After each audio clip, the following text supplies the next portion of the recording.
So if you thought an election cycle that included email hacks, a leaked tape from Access Hollywood, claims that one of the candidates' father was involved in the JFK assassination, and accusations of Russian collusion was a once-in-a-lifetime oddity, it's time to study up on your political history. Try an election where a sitting president was challenged by a member of his own party, a major civil rights leader assassinated. Riots break out at a political convention, and a leading presidential candidate was assassinated as well. That's the story told in Playing with Fire, the 1968 election and the transformation of American politics and how it gave birth to the age of Trump. I'm joined now by the author and host of The Last Word on MSNBC, local guy, Lawrence O'Donnell. Larry, it's great to see you. Be here, Jim. Can we do current events for a second before we return to please. those thrilling days of yesteryear? You and Marjorie Egan and I had a conversation. I will admit, first, I'm not Nostradamus. But when I heard that Roy Moore allegedly sexually assaulted in Alabama, the Republican candidate, a 14-year-old girl, particularly in this environment right now, I say goodnight, Roy. You don't agree? No, look, it's one of those stories that when we first discussed it at what, 1 o'clock, 1:30 this afternoon, we had the bare sketch of this story. The more you get on this story, the more trouble it looks like. The most important reaction so far today, this evening, is Republican senators' reaction. They're saying, if true, he absolutely has to drop out of the race. Well, that's a big give. If you sexually assaulted a minor, you have to drop. Right. Well, so there's not going to be any trial between now and the election that tells us something we can say is true beyond some kind of legal reasonable doubt. So we have to watch how that goes. The problem for them is, in Alabama, is you can't get another name on the ballot. Too late. So you can't bring strange candidates. You cannot get another name on the ballot. All you're going to be able to do now is write in. You're going to have to say, Roy Moore, you're out if Roy Moore gets out. And then you're going to have to say, here's who we want everyone to write in. By the way, that's how Lisa Murkowski held on to her Senate seat in Alaska. Can he win this seat if he stays in even in Alabama? The way it's going, it doesn't seem like he can. I mean, look, if the allegations were vague, if they were from suspect sources, if you couldn't put them in a place and a time, these allegations are so specific. When you read the scenes where he's, as an assistant district attorney, he volunteers to take care of a 14-year-old girl while the girl's mother goes into a courtroom, and he says, you don't want your daughter to hear what's going to happen in that room. That's who he exploits. That's not survivable. But what happens on this ticket, we will see. So I should wait a few hours to talk to you again. So Tuesday night, was 10 p.m. tonight. Was it a game change, exactly, or a one-night stand? Right. I heard you say something like it was a great Hollywood movie. But even if it was, is there a sequel to this? We talked to Chuck Todd today on the radio, your colleague, and I said to him, wait a second, just being against Donald Trump is not a ticket to victory. He says it is in midterm elections. Do you agree with that? Yeah, it is so far. Look, people are always craving, people in the media are always craving the position of the party. Look, we're sitting here adjacent to and almost in Tip O'Neill's old district, and he's the author of the phrase, all politics is local. He was a Speaker of the House of Representatives who had Democratic members in Alabama, who had Democratic members in Mississippi. He had Democratic members in New York City. He never expected them to agree on almost anything, and he never needed them to, because his majority was so massive because the Democratic Party did not have a particular identification nationally with a bunch of issues. That's one of the ways he got a massive majority. So the Democratic Party's at 37% approval yesterday, but as long as enough of their candidates say, I'm not him, they can take over the House of Representatives? People do not vote for parties anymore. All you have to do is put the word party on a poll, and you can't get the approval of it above the 30s. Republican Party, Democratic Party, people don't, even people who vote Democrat every single time don't want to think about themselves as being part of some kind of party agreement. Can we spend one more minute on irresponsible speculation, then we'll get to your book? We know about Papadopoulos and Gates, obviously, and Manafort. How high up the chain of command do you think this thing is going to end up going with Bob I'm Mueller? very patient about these things. I am. Look. Is this hope or is this wisdom? No, it's the experience of sitting back and saying, you know what? I am going to wait until this knowledge unfolds, until it's available. And I don't make any guesses about which way it's going and where it's going to go. What I know is this investigation is a problem for a politician of any level. If this was the mayor, if this was the governor, and there's this ongoing FBI special prosecutor investigation, that's just bad for you politically, and it doesn't matter how it turns out. So people who are, vehemently opposed to Donald Trump, in the way people were, for example, same feelings about Richard Nixon, they really want this to come out a certain way. They got what they wanted in the Nixon case.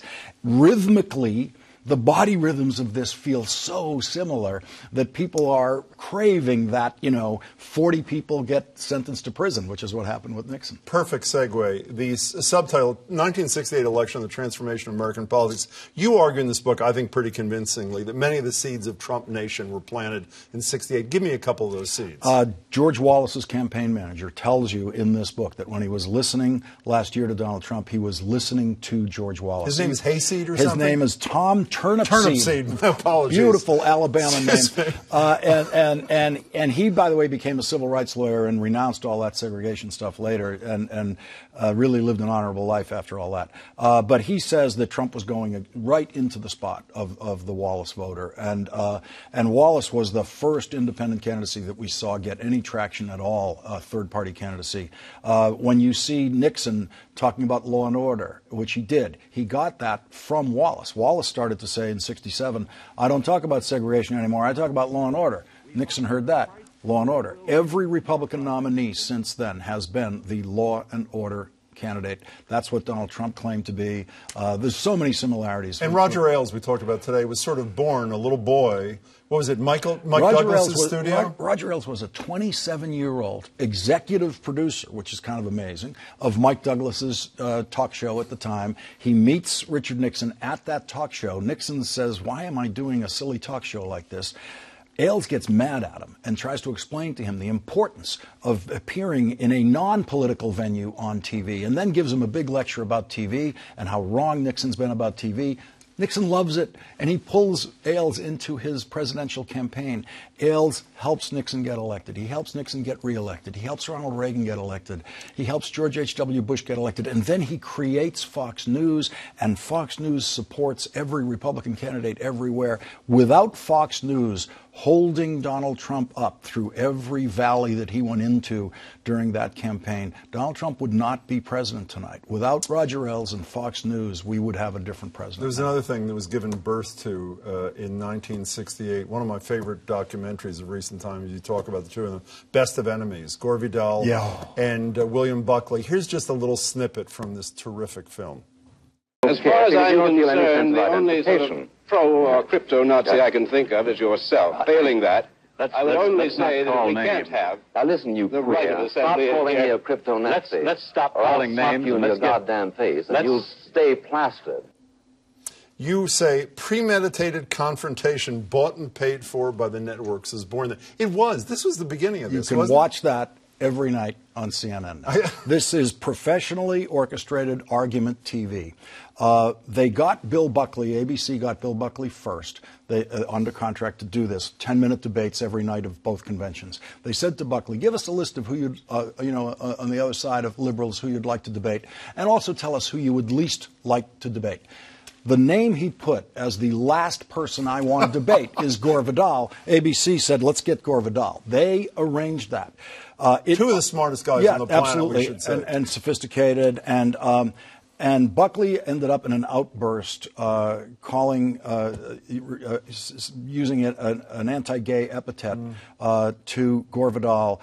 And regretted it for the rest of his life. Buckley exploded in the end in their confrontations, but what you saw there was what every TV executive in that day called great TV. That is great TV. TV gold. And that is what cable news went for when the expansion teams came in 1996, and suddenly you had CNN, MSNBC, Fox News. We at MSNBC used to do a lot of that, and I got really sick of it looking at it and thought, No, this is a wasted form of energy, and what we're doing now, what Rachel Maddow and I are doing, what we consider, other than running for president and vice president. Well, that's all a joke. Yeah. We're doing op-ed TV, and that's what we consider it. And you don't see, George Will giving over half of his column to a liberal. He makes his point and doesn't have a big shouting match about it. Can we end on a personal thing about how you deal with stress versus how I deal with stress? Yes, we can. You don't know this, but on the night that Jahar Tsarnaev was caught in Watertown, I'm on a local NBC affiliate, forget to turn my mic off, and a 4-letter word that I utter goes out over Brian Williams' nightly news nationally. I went home. I didn't want to leave my house for a week. I was so humiliated. How'd you deal with your, should we call it, outburst? How'd you deal with there was this tape of me when we were off camera during commercials and stuff, and we were having these horrible technical difficulties, and I start yelling around like, what is this? No, we've all seen it. And incredibly profane, because I'm from Dorchester. Sorry, that's the way I sound. Yeah. Okay, so...